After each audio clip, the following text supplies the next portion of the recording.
Yo, good morning mga katropa. Ay gising ko lang po ngayon. For today's vlog is pupunta po ngayon tayo sa poultry. Tayo na po, let's go! A few moments later. Yo, good morning po sa inyong lahat mga katropa.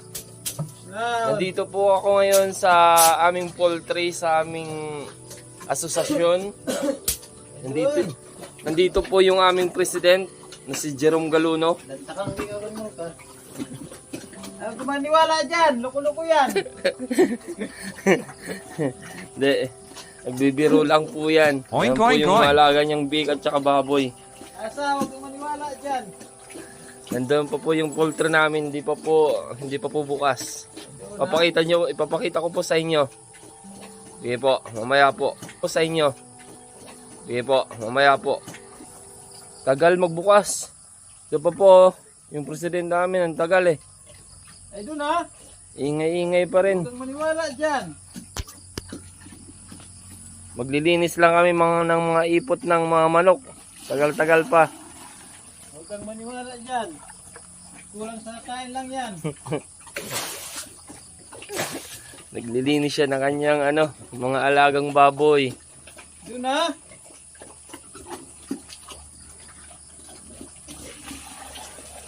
Baka yung sikuan, medyo muntik na. Si Kukoy, kabuli. Yon mga katropa, bukas na po ang aming poultry. Papakita ko po sa inyo. Pasensya na po kayo kung medyo makaalat. Kasi medyo binaha pa po kami dito sa Northern Samar.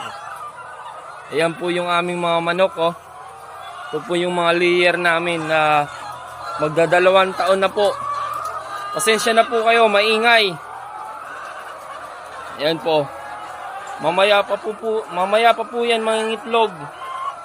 Ngayon po kainin namin at saka maglilinis po muna kami ng mga dumi nila. Dito po yan sa Northern Samar sa amin. Sa Barangay Simura, Lawang Northern Samar.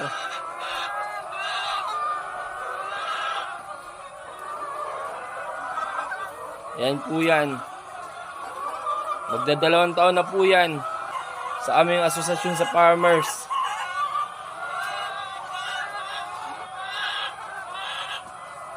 Di po. Mamaya na lang po kasi maglilinis pa po kami ng mga dumi nila. Di po. Like and subscribe.